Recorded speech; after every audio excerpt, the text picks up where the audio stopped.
BNP নেতা ইলিয়াস আলী গুমের ১৪ বছর আজ, এখনও তার গুমের রহস্য উন্মোচিত হয়নি। তবে রহস্য দ্রুতই উন্মোচিত হবে বলে জানিয়েছেন চিফ প্রসিকিউটর আমিনুল ইসলাম।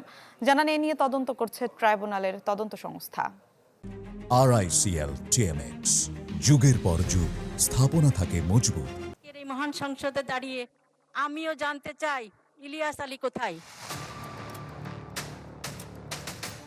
২০১২ সালের ১৭ এপ্রিল ঢাকার বনানীতে বাসার কাছ থেকে তুলে নেওয়া হয় ইলিয়াস আলী ও তার গাড়ি চালক আনসার আলীকে।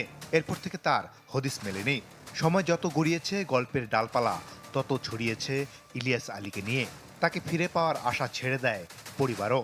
৫ আগস্টের পর ইলিয়াস আলীর মামলা মোড় নেয় নতুন দিকে। ১২ মার্চ সংসদের প্রথম অধিবেশনে ইলিয়াস আলীর জন্য শোক প্রস্তাব আনা হলে নিশ্চিত হয়ে যায় তিনি আর বেঁচে নেই।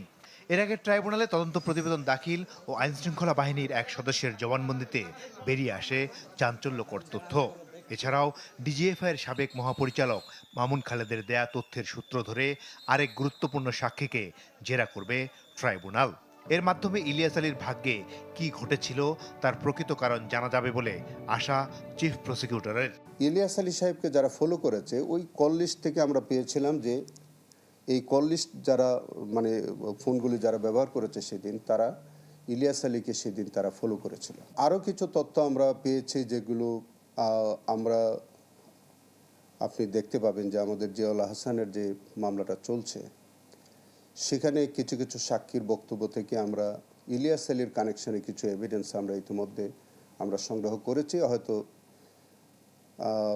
জিয়াউল হাসানের মামলায় যারা সাক্ষী ভবিষ্যতে আসবেন, আমরা বিশ্বাস করি তাদের সাক্ষ্য থেকেও আমরা কিছু তথ্য সেখান থেকে আমরা পাবো। কি প্রক্রিয়ায় গুম হয়েছিলেন ইলিয়াস আলী তার ব্যাখ্যাও দিলেন তিনি।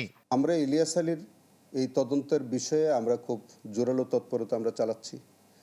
আমরা বিশ্বাস করি যে আমরা ইলিয়াস আলীর তদন্তটি একটা কনস্ট্রাকটিভ তদন্ত শেষে আমরা প্রকৃত ঘটনাটা আমরা উদ্ঘাটন করতে পারবো।